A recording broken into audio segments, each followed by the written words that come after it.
A video maker by the name of Crouten T went completely mental yesterday talking about RK selection theory in humans. Now, I really don't care about RK selection theory. I'm just reacting to Kraut on this. In animals, our selection is having a lot of offspring with low investment and a low survival chance, but you have so many that some get through and are able to reproduce. While K selection is having a smaller number of offspring with a high investment but a higher survival chance. Kraut actually explained all this pretty well, so give him credit for that. Example of an R-type species would be a dandelion, to a lesser extent a salmon that lays hundreds of eggs. A K-type species would be whales, humans, canines to a lesser extent, and birds would be somewhere intermediate on this scale. In 1967, E.O. Wilson and Robert MacArthur applied this kind of thinking within humans. Philippe Rushton wrote a booklet entitled Race, Evolution, and Behavior, which I think is the seminal work on this. Kraut, however, doesn't know about any of this, saying, "Well, why is it that I do not find a single scientific paper on this amazing theory of RK-type evolutionary psychology that the alt-right proclaims to have found and which supposedly explains political, intellectual, and racial differences on an evolutionary basis? Why is it that the only end source I find are the book by anonymous conservative and an alt-right blog? Well, because all this talk about the application of the RK selection theory within the human species amongst individuals is nothing short of worthless, self-aggrandizing, pathetic, and extraordinarily stupid pseudoscientific gibberish." This is willful ignorance on Kraut's part. Now, I don't expect you to know about E.O. Wilson, MacArthur, or Rushton. Okay, the average Joe could be forgiven for thinking that RK selection was just something the anonymous conservative brought up and some YouTubers echoed. But Kraut is not the average Joe. Kraut should know better, because I offered to walk Kraut through race realism and to work with him on his videos. I could have told him about RK selection theory in humans, among many, many other things, in private. Instead, he's going to have to get this lesson in public. When Wilson, MacArthur, and Rushton were saying that groups of humans may be slightly more R or K selected than other groups of humans, they're not saying that black people lay eggs, but that there might be some slight variation on the RK continuum. For example, more R-selected animals tend to mature faster and have shorter gestation periods than K-selected animals.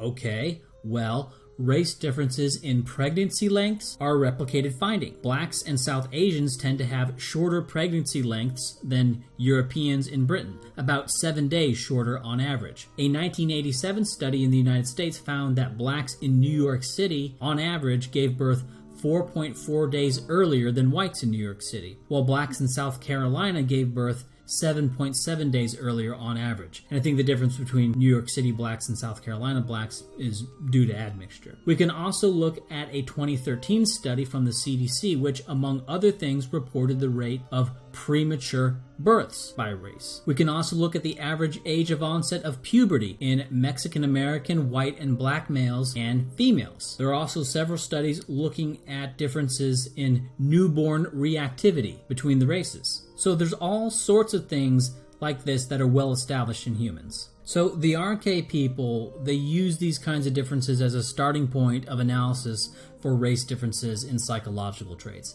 And I think that this is a little bit of a spandrel. This RK continuum, I don't think it's very useful.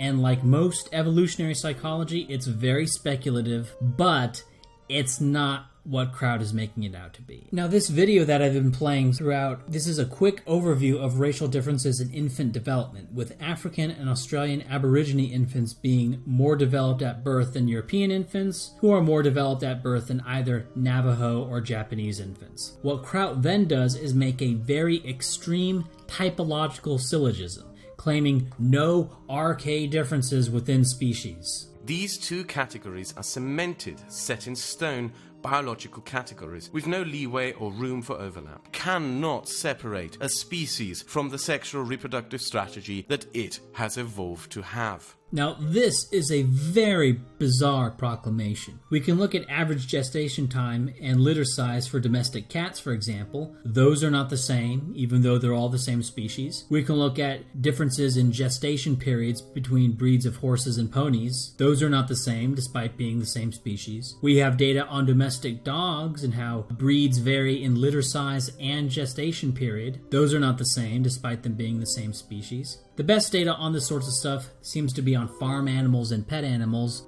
With wild animals, you tend to just get sort of vague ranges, and subspecies data on wild animals is very hard to find. However, I was able to find data on age of male sexual maturity and gestation periods for 3 subspecies of tiger. In addition to the data on humans, we have several animal species that show subspecies variation in RK traits. So Kraut's sort of absolute proclamation that RK traits cannot vary within a species is just wrong. I don't care if you got that from your experts. If you did, then your experts are either wrong or, more likely, they simply didn't know what was being talked about.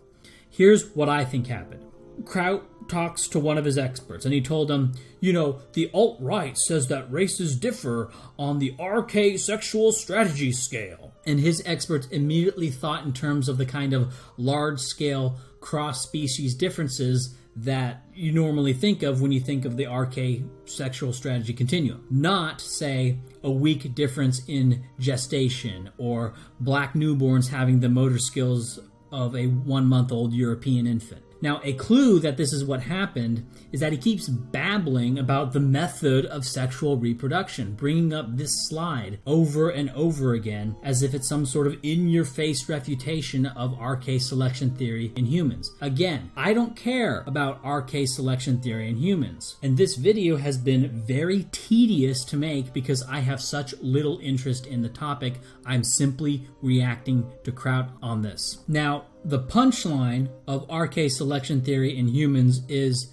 differences in psychology. And this is why I don't care about RK selection theory in humans, because while I am a very, very big fan of measuring race differences in mental traits, just measure the mental traits. There's no need to speculate about the evolutionary origins, which is why I fundamentally don't care about RK selection theory in humans. It's a just so story that doesn't really matter once you know what the differences are. But Kraut then engaged in something so dishonest that I had to do a double take when I saw it, just to make sure I actually saw what I saw. So first, here's a clip of Millennial Woes saying something. Just listen to this.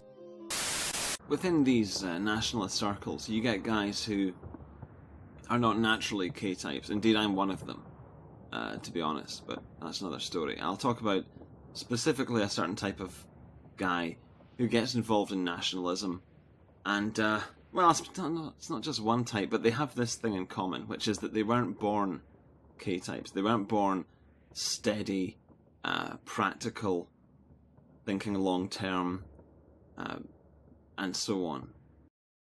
But they, at some point, adopted or tried to adopt it, resolved to develop those qualities. Okay, now, obviously Millennial Woes is talking about behavior that he thinks of as being on sort of an RK continuum.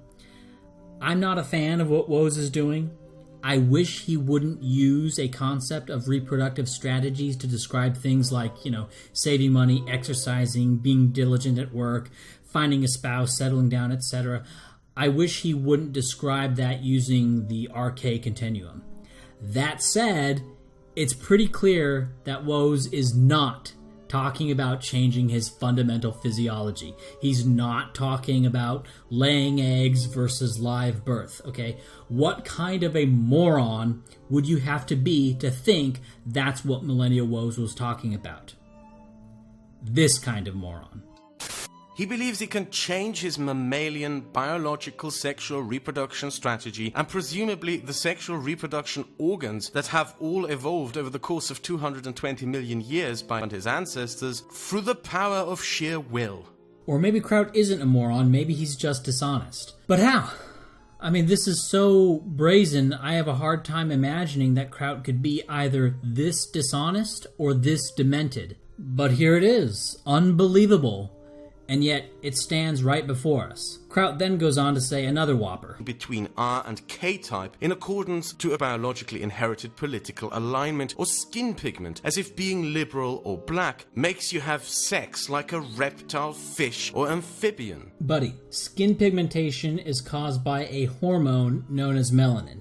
Yes, melanin is a pigment, but it's also a hormone. And it is well known that the presence of melanin increases violence and aggression in any animal that's injected with it. I don't expect the average Joe to know this, and I don't expect either of Kraut's experts to know this either, okay? It's not their specialty. And if it's not their specialty, they're not any more likely to know this than the average person is. But I offered to help Kraut on his videos and his study of the topic. Again, if you had just talked to me, as I offered, and he explicitly rejected, he would not have made this error. And this is what people were criticizing you for, Kraut. They weren't going, how dare you talk to academics? I mean, that's how you characterize it, but nobody is against you for talking to academics. I talk to academics all the time. They were criticizing you for making a big attack on race realism, and now I guess you're trying to shoehorn in alt-right or whatever, without talking to any of the race realists that you were attacking, that you were only talking to them and not to the people that you were in opposition to. And the result of this has been a total clusterfuck mountain of straw and shit. Now, early on in his video, he asked the oh so profound and oh so serious and deep-minded question. Have you ever heard of the Dunning-Kruger effect? Yes, clown, everyone has. It is the go-to insult of every pseudo-intellectual under the fucking sun. Now, maybe before grandstanding like this, you should consider that perhaps you wouldn't be so confident and grandiose in your denunciations of RK selection theory in humans if you knew who E.O. Wilson or Philippe Rushton were. You spent at least 3 months on this, and you refused advisement from any of the race realists, and you refused any kind of review of your videos from race realists. And if your experts advised you on this video, well then so far, they don't know what the fuck they're talking about. This video was Kraut priming the pump, finding something that he thought he could convince public was a big gotcha. Right, designed to reduce the credibility of race realists. Right, he uses the term alt-right, and that's just another tactic. Right, he's using the negative association of alt-right to attack race realism because half of race realists are alt-right. But I don't think that's going to happen. I think this is going to backfire. I think he's going to find that his experts are clueless, and he's going to have a very bad time denying evolution above the neck in humans.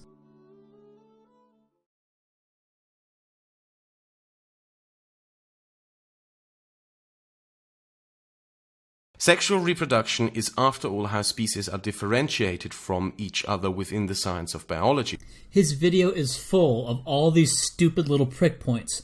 All throughout, he says crap like this. Now, the issue of what constitutes a species is a point of endless debate among taxonomists, and there are multiple general definitions of species, as well as all of the variations within those definitions as to how those definitions are applied. But no, you got Mr. Fake British Aristocrat accent here telling us the definition of species in the science of biology. No less. And when responding to him, you have to ignore so many of these little shitballs that he throws out. Otherwise, your response is going to be 3 hours long because it always takes longer to clean up his mess than it does for him to make it.